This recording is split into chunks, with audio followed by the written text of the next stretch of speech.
I have written a book entitled Winning with People. In your notes, I would like to point you to the thesis as we begin the foundation of how you and I can have and develop great relationships with others. The thesis of the book is very simple, but it's also very powerful.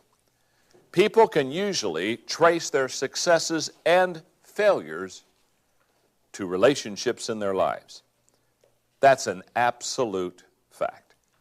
If you would look at your successes or your failures, I would almost guarantee you every time something good has happened to you or every time something difficult has happened to you, you could point it back to some relationship that you've had in life. For example, our successes. In my book on the laws of teamwork, I talk about the law of significance that says one is too small of a number to achieve greatness. And basically what I say in that law is simple. If you and I are going to achieve something that's worthy and worthwhile and is something that is an achievement, I will almost guarantee you it will be done with someone else, not just by ourselves. It's also true in our failures. In your notes, I talk about the fact that 7 out of 10 people lose their jobs because of personality conflicts. Think about it. Think about people that you've had to let go in your office, or perhaps maybe at a time in the past you've had to be let go. I will almost guarantee you it's some kind of a personality conflict. I have a minor degree in counseling, and I've done a little bit of it, not a lot. But I can tell you this. If you're sitting down counseling people, almost all the time, it's in some area of relationships. Somebody's struggling with somebody, somebody's having a difficult time with someone. It's almost always a relationship issue. In your notes, Kim Hemphill said this: with all the emphasis on improved education in America, you might think knowledge is the greatest asset for vocational success. The Carnegie Foundation discovered relational skills are far more important if you hope to succeed at work. Their study found that only 15% of a person's success is determined by job knowledge and technical skills. 85% is determined by an individual's attitude and ability to relate to other people. Recently, I was amused by some of the resumes that I saw in Forbes magazine. It was kind of almost like a, can you believe that people would put this on your resume type of an article. And I thought, since this is a relationship lesson, and I've written a relationship book, I thought I would just share with you a few of these resumes. You're just not going to believe them. For example, these are real resumes, okay? People applying for real jobs. People saying things like, it's best for employers if I don't work with people. Now, there's one to hire, isn't it, huh? Oh, I'm so sorry. Yes, we'll put you over here in the corner and you'll never see anybody. We don't want to have people involved in your life. Here's another one. The company made me a scapegoat, just like my previous employers. Absolutely. I'm the scapegoat. Here's one. Note, please don't misconstrue my 14 jobs as job hopping. I have never quit a job.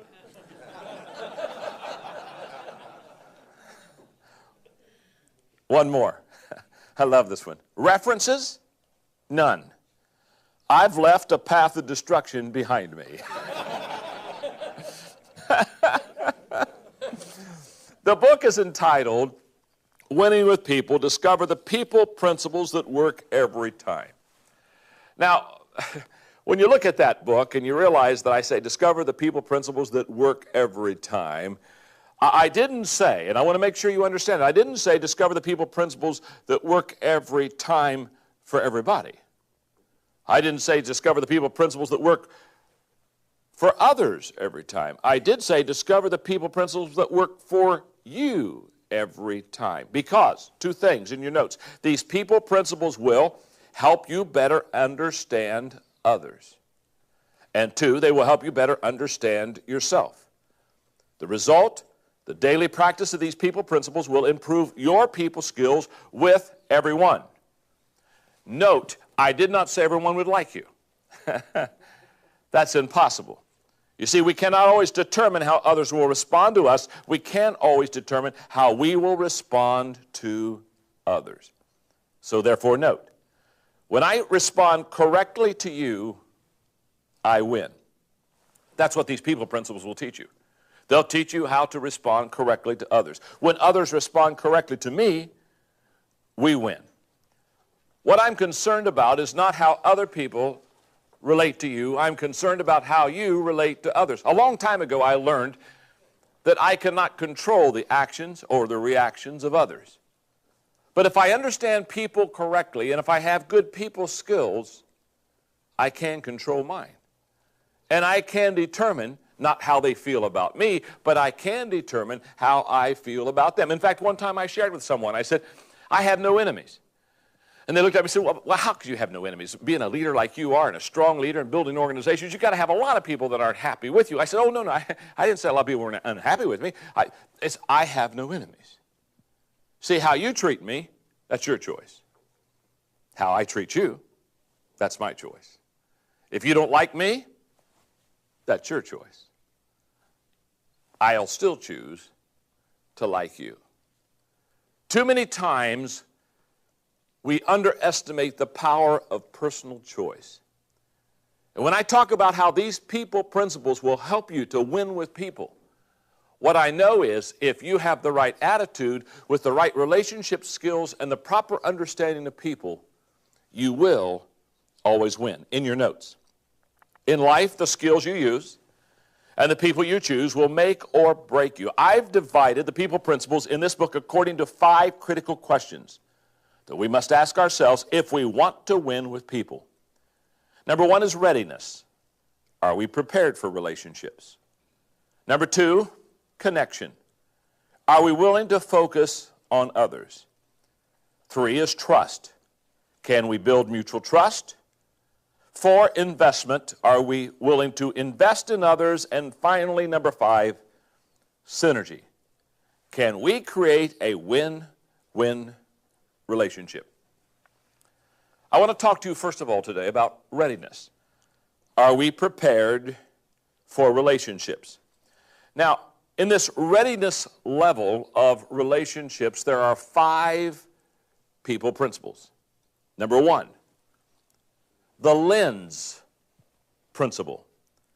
The lens principle says who we are determines how we view others. I love the Groucho Marx comment. I wouldn't want to belong to any club that would accept me as a member. Says it all, doesn't it?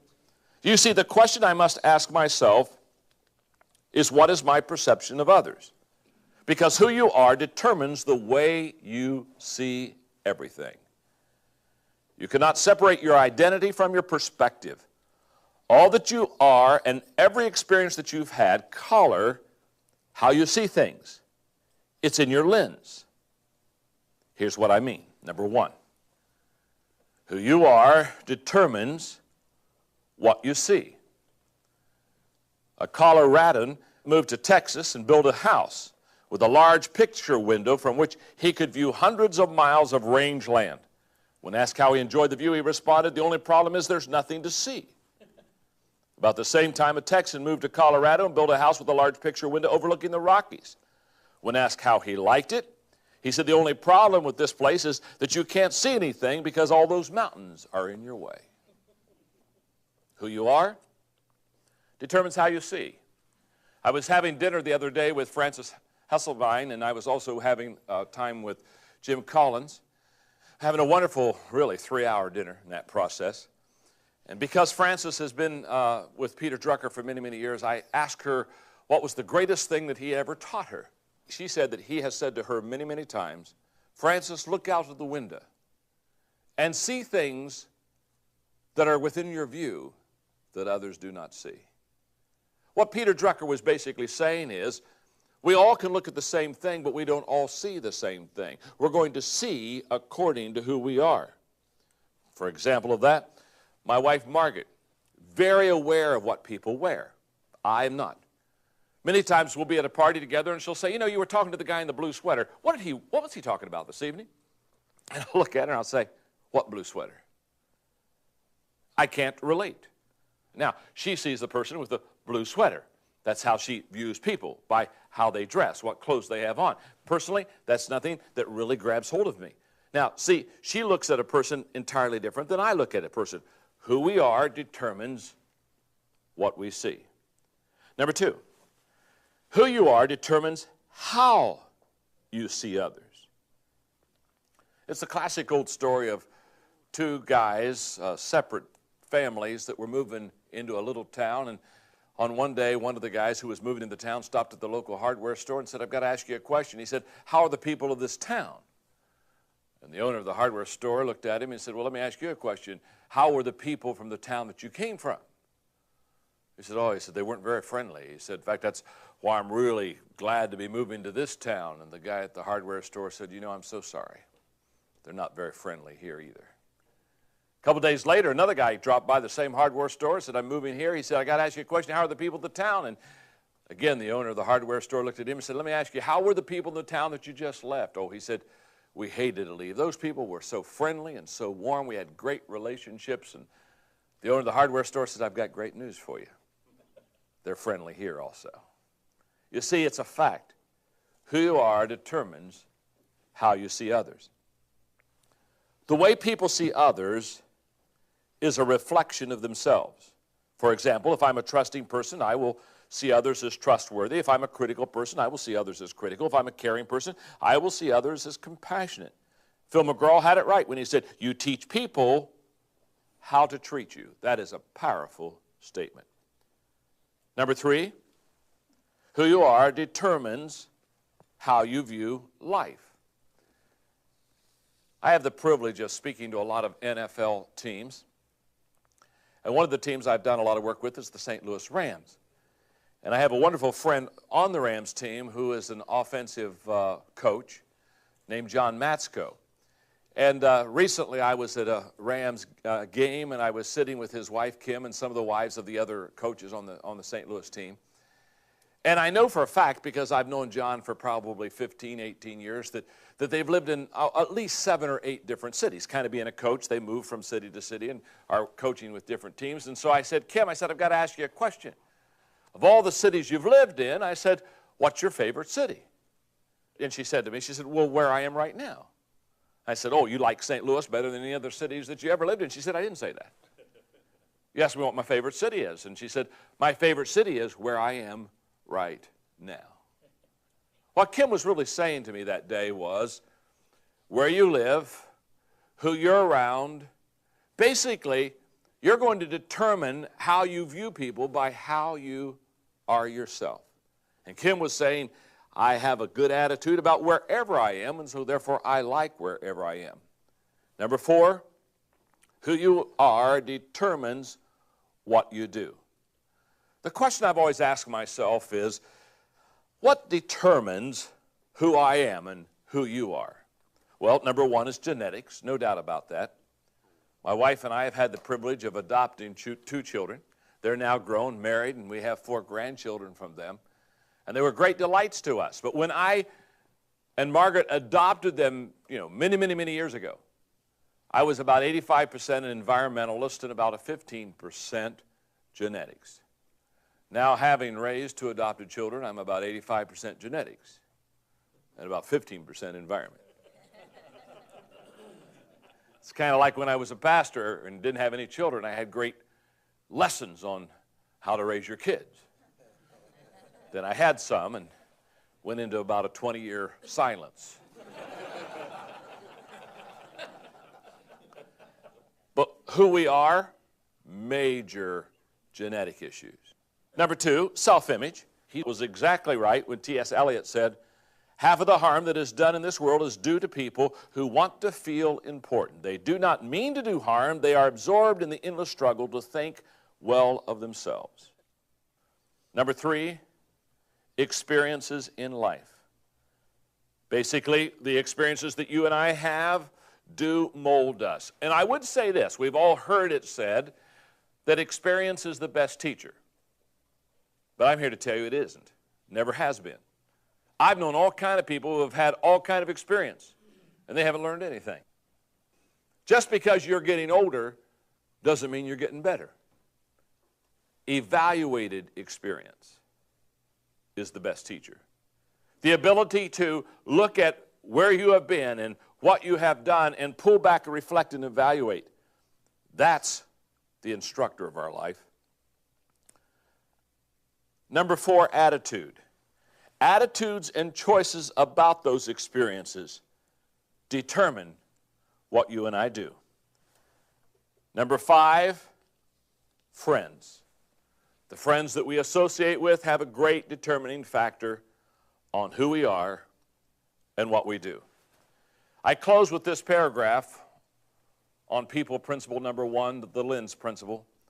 The way you view others is determined by who you are. You cannot get away from that truth. If you don't like people, that really is a statement about you and the way that you look at people. Who you are determines how you view others. Your viewpoint is the problem. If that's the case, don't try to change others. Don't even focus on others. Focus on yourself. If you change yourself and become the kind of person you desire to be, you will begin to view others in a whole new light. And that will change the way you interact in all of your relationships. People principle number 2. The mirror principle. The mirror principle says the first person we must examine is ourselves. And coping with difficult people, I love this quote, coping with difficult people is always a problem, especially if the difficult person happens to be you. And the question I must ask myself, have I examined myself and taken responsibility for who I am? Here's how the mirror test works. People unaware of who they are and what they do often damage relationships with others. The way to change that is to look in the mirror. It is something all of us must do. It's what I call taking the mirror test. Consider these truths that we must learn about ourselves. Number 1, the first person I must know is myself. That speaks of our self-awareness. Human nature seems to endow people with the ability to size up everybody in the world but themselves. That is so true. As I have worked and talked and counseled with people, they're a much better evaluator of others than they are of themselves. Because you see, we judge others by their actions and we judge ourselves by our motives. We know what we intend to do, what we would want to do, what we feel and what we would like to have done. Number 2, the first person I must get along with is myself. This deals with my self-image. Sidney Harris observed, if you're not comfortable with yourself, you can't be comfortable with others. I would take that one step farther. If you do not believe in yourself, you will sabotage relationships. Most of you are aware, because I wrote the 21 Irrefutable Laws of Leadership, that I talk about the law of the lid. The law of the lid basically says that if this hand is my leadership skill, then this lid, this leadership skill and effectiveness will determine how I can grow my organization or how I can develop my department, etc. That there's a lid, a leadership lid that keeps us from expanding or growing. I would just stop and say to you, that's true about relationships also. There's a relationship lid that keeps us from expanding and growing in our knowledge and understanding and connection with and relationship with others. And it deals with this right here. If you can't get along with yourself, if you have a poor self-image, I can promise you, you'll never get along with a lot of people, and you'll never be able to believe in them because you don't believe in yourself. Number 3, the first person to cause me problems is myself. That's self-honesty. Or as comedian Jack Parr quipped, looking back, my life seems like one big obstacle race with me being the chief obstacle. I did a tape one time, a leadership tape, entitled How to Get Out of Your Own Way. And basically the thesis of the tape was, don't worry about competition. Most people never get sidetracked with competition or beat up by competition. They just blow themselves up. Most people, if you just let them alone, it's only a matter of time till they go into the ditch. We can't even win a race sometimes with ourselves because of the self-image, because of this whole process of the mere principle and unable to cope with who we really are. Number 4, the first person I must change is myself. This deals with self-improvement. In the crypts of Westminster Abbey, the following words were written on the tomb of an Anglican bishop who lived in the 11th century. When I was young and free, my imagination had no limits, and I dreamed of changing the world. As I grew older and wiser, I discovered the world would not change, so I shortened my sights somewhat and decided to change only my country. But it too seemed immovable. As I grew in my twilight years, in one last desperate attempt, I settled for changing only my family, those closest to me. But alas, they would have none of it. And now as I lie on my deathbed, I suddenly realized if I had only changed myself first, then by example I would have changed my family, and from their inspiration and encouragement, I would have been able to better my country, and who knows, I may have even changed my world. Number 5, the first person that can make a difference is myself. This deals with self-responsibility. In the 17 Indisputable Laws of Teamwork, I wrote about the law of significance, that one is too small of a number to achieve greatness. I truly believe that no significant accomplishment can be achieved by individual effort. However, I also believe that every significant accomplishment begins with the vision of one individual. That person not only possesses the vision, but also takes responsibility for carrying it out to others. If you want to make a difference in this world, you must take responsibility for yourself.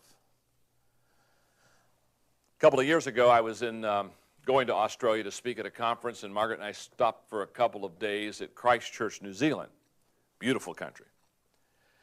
The first morning when we got up at our hotel, Margaret and I both love Diet Coke in the morning to kind of get that caffeine, get that blood flowing for you. And so I went on a search to find some Diet Coke, which I couldn't find any Diet Coke and couldn't find any ice. And I'm wandering the halls, and I see this door that basically says staff only. And me being the kind of person I am, I assumed that back there is the ice, and back there probably is some Diet Cola, and I raised my right hand, made myself a staff member, and entered the door.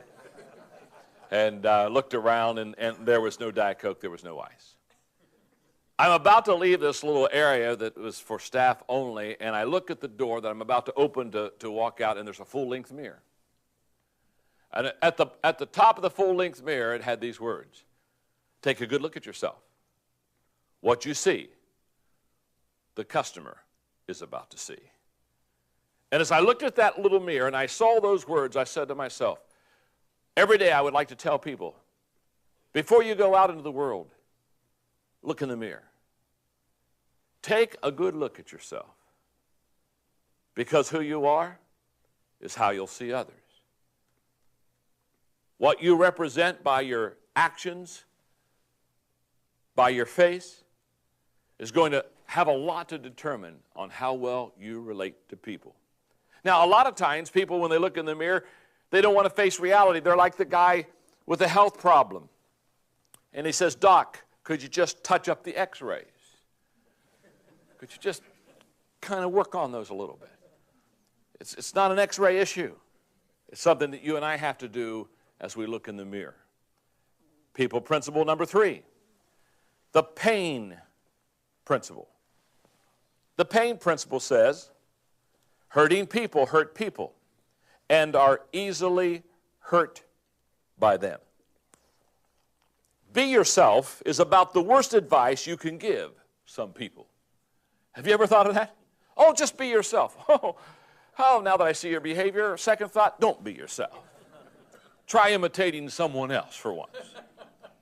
You see, the question I must ask myself is, do I hurt people, or am I too easily hurt by them? The pain principle says, hurting people hurt people and are easily hurt by people. To really understand the pain principle and have it help you dealing with others, you need to keep in mind these 4 truths. Number 1, there are many hurting people. It doesn't take a psychiatrist to see many people that are hurting today. Columnist Ann Landers asserted that, I love this, here's what Ann Landers says, 1 in 4 Americans is imbalanced. Then she added that we should look at our 3 closest friends, and if they seem to be okay, It means we're the one. The reality is that being normal is now the exception, not the norm. A philosopher one time compared the human race to porcupines huddled together on a bitter, cold winter night.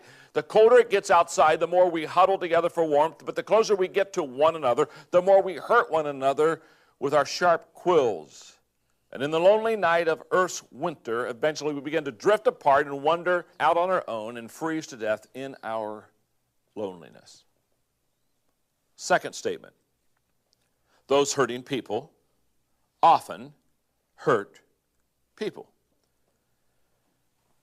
German poet Hermann Hesse wrote, if you hate a person, you hate something in him that is part of yourself. What isn't part of ourselves doesn't disturb us.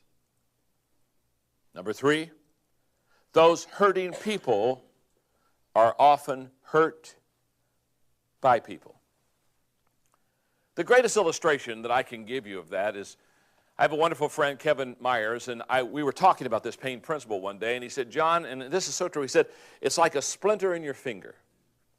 You know, if I have a splinter in this finger right here, and you come up to me and we shake hands, haven't seen each other, and you give me a good hearty handshake, if I have a splinter here, I have a tendency to pull back real fast. And you just shook my hand, all of a sudden I'm pulling away from you. You say, what's wrong? Well, what's wrong is I have an infected finger.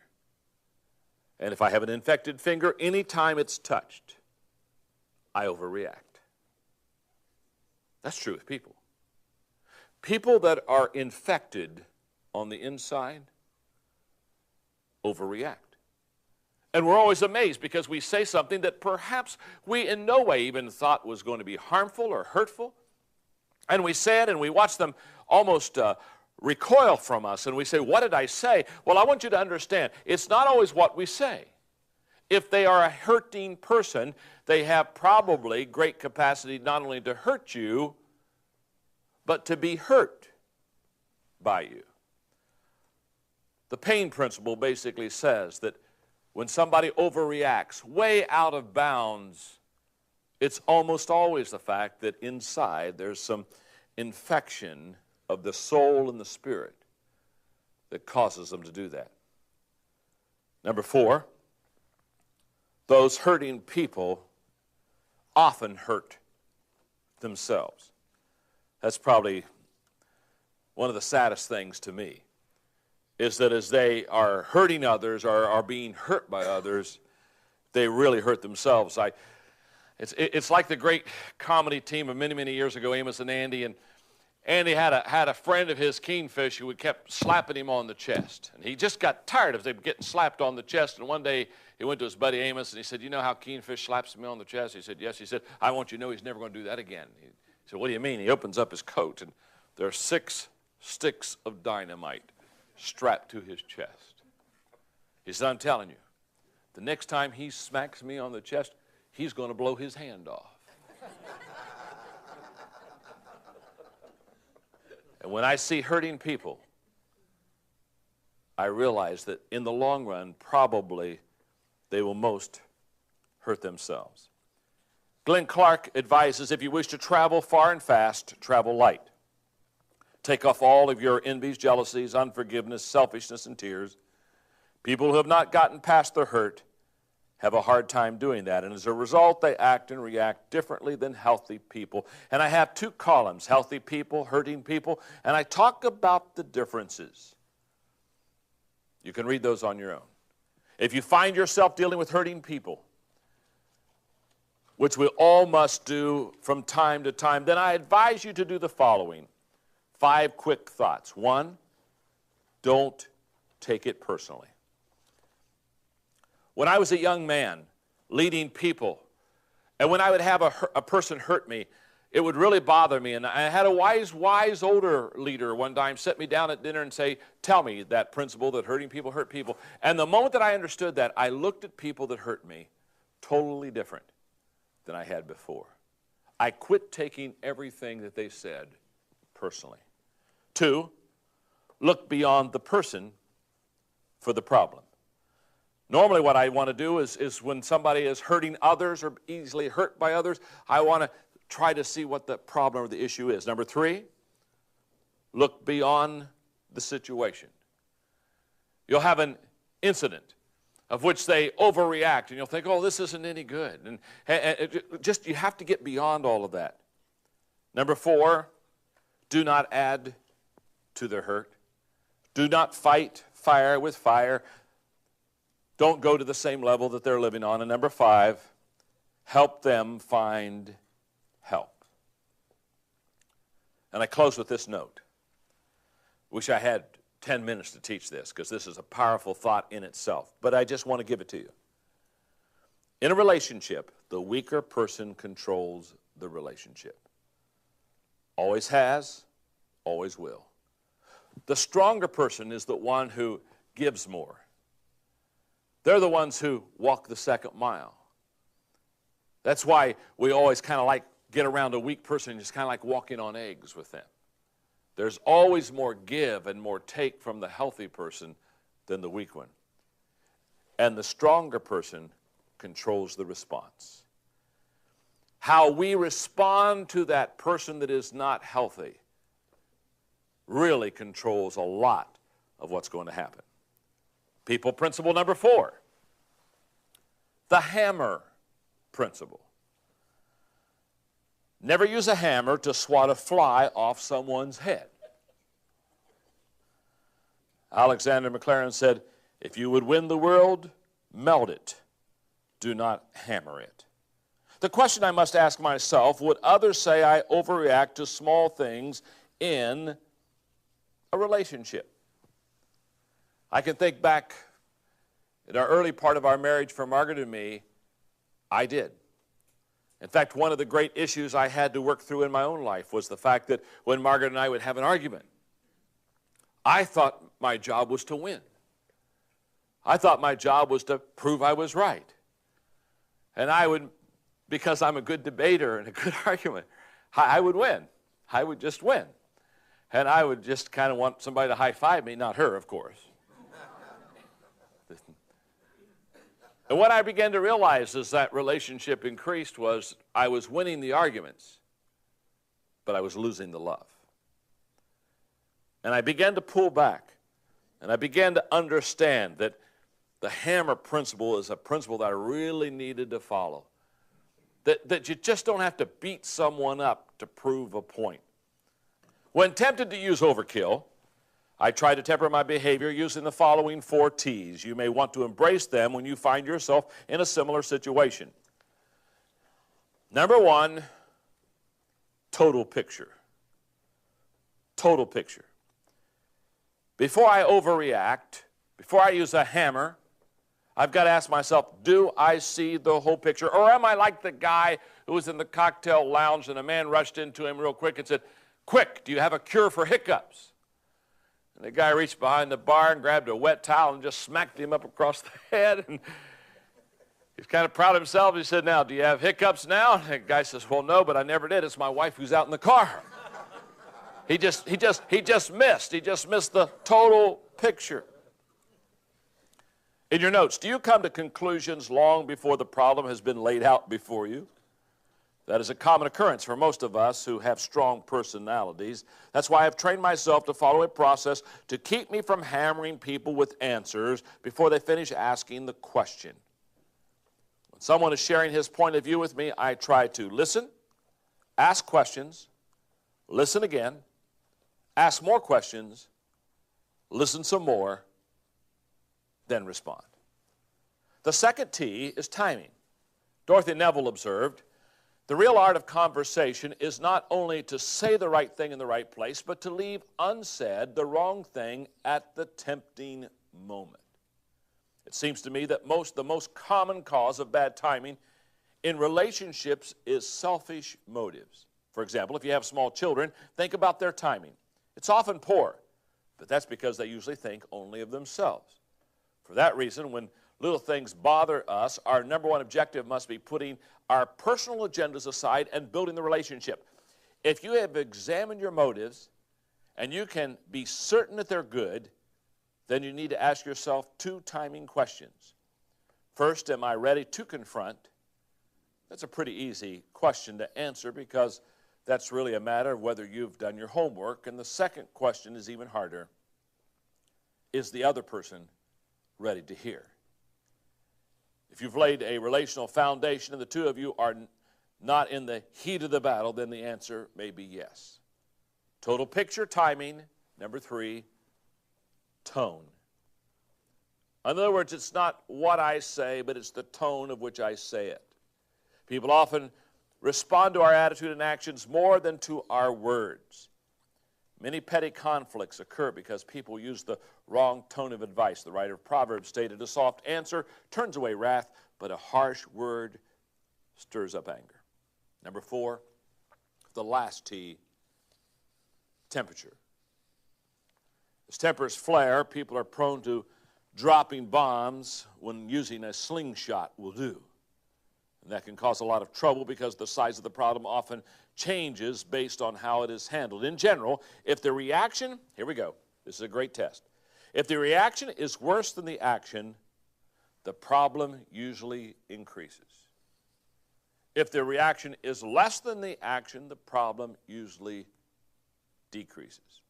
That's why I try to follow a self-imposed guideline that I call the reprimand rule.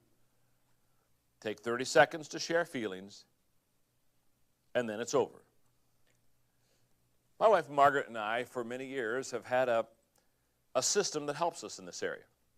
Because we have found, whether it's working with our married children and in-laws in the process of family, whether it's mothers and dads or sisters and brothers, etc., we found that we need each other's help. Because there are times when one spouse wants to let the temperature get a little higher and let the emotional pitch get a little higher. And so what we have discovered is when we're in any kind of confronting situations, that we sit together. We try to, if we're in a living room or somewhere, we try to sit on the couch and we hold hands. Not because we're in love, we are in love. But we hold hands to help each other. And if any time I feel Margaret's raising an octave high, or if she feels that I am, we just squeeze each other's hands, which just means, down, boy. Down, boy. Take a pill. Relax. Take a walk. Go outside. Kick something outside. We just try to help each other because what we realize is the temperature absolutely, allowing it to get too hot, escalates everything. Now let me just stop for a moment. Do we not all have somebody who knows our buttons?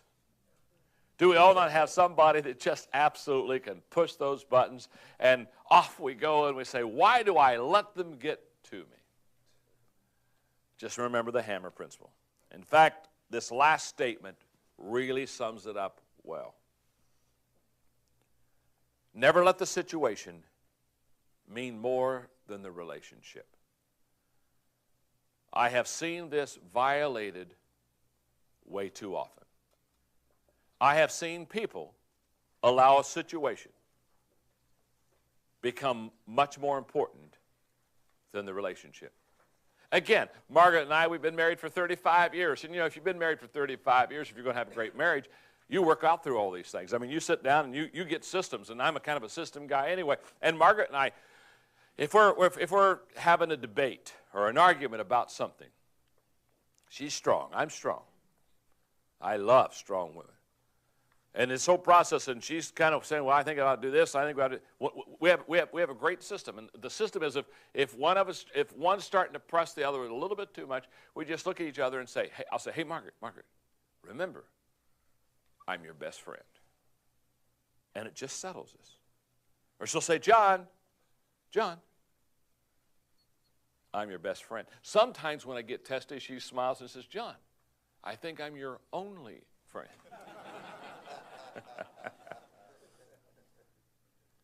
People principle number 5.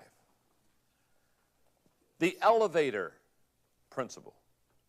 The elevator principle says we can lift people up or take people down in our relationships. In other words, people can be the wind beneath our wings or the anchor on our boat. The question I must ask myself, would others say that I lift them up or take them down? What kind of person are you? For years, psychologists have attempted to divide people into various categories. Sometimes an observant poet can do a better job, and Ella Wheeler Wilcox did so in the poem entitled, "Which Are You?" Here's what she said. There are two kinds of people on earth today, just two kinds of people, no more I say. Not the sinner and the saint, for it's well understood that the good are half bad and the bad are half good. Not the rich and the poor, for to rate a man's wealth, you must first know the state of his conscience and health. Not the humble and proud, for in life's little span, who puts on vain airs is not counted a man.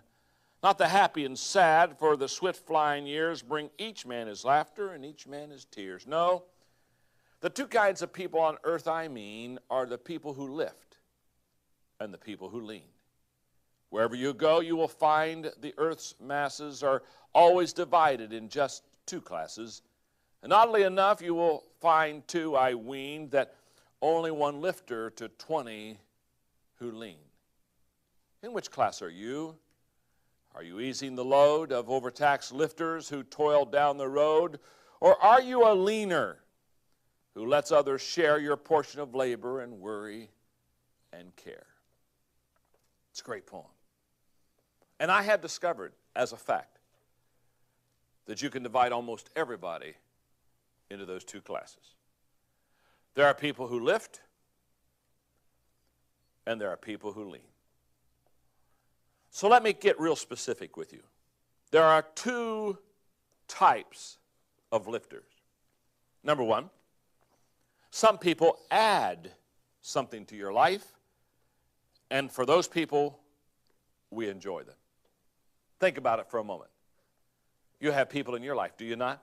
They just add to you. They just contribute. And it's great joy to be with them. I have a wonderful CEO friend of a Fortune 500 company who I've developed a pretty strong relationship in the last few years. And when we were developing that relationship, one day he looked at me, in all honesty, he said, "John," he said, what do you want? I said, "I don't want anything." I said, "You have to just understand, I don't need anything. I'm already taken care of." And he looked at me and big tears came to his eyes. He says, "I don't have any friends who don't want something." Well, I said, "Now you do." In fact, I said, "You can call me your easy friend." And whenever the CEO friend of mine introduces me to anybody, he always says, "This is John, my easy friend." We need some of those in our life, do we not? They just add to us. But there's another kind of lifter also. There are some people who add something to life, but there are some people who multiply something in life. To those people, we value them. Anyone who wants to can become an adder. It takes only a desire to lift people up and intentionality to follow through. But to go to another level in relationships, to become a multiplier, one must be intentional, strategic, and skilled. The greater the talent and resources a person possesses, the greater his or her potential to become a multiplier. Two kinds of lifters, those who add, those who multiply. But there are also two types of leaners. Some people subtract something from life. We tolerate them. Julius Caesar, playwright William Shakespeare's Cassius asserts, "A friend should bear his friend's infirmities, but Brutus makes mine greater than they are." That's what subtractors do. They do not bear our burdens, and they make heavier the ones we already have. The sad thing about subtractors is that what they do is usually unintentional. If you don't know how to add to others, then you probably subtract by default. That is a major statement. I believe that the subtracting leaner doesn't realize they're subtracting. And I see it happen all the time. Now, if I know them well enough, most of the time I don't. But if I know them well enough, I will pull them aside, and I try to help them here. I think most people get up every day and look for someone to make their day. Look for someone to help them. I believe most people every day chip away at relationships and subtract some. I think it's usually unintentional. But there's another kind of leaner. There are those who subtract, but some people, number two, divide something in life, and we avoid them.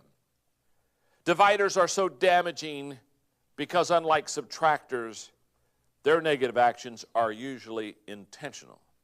They are hurtful people who make themselves look or feel better by trying to make someone else do worse than they do. And as a result, they damage relationships and create havoc in people's lives. It's like the insecure company president who brought his personnel director in and said, search in this organization for an alert, aggressive young man who could step into my shoes, and when you find him, fire him. Let's review.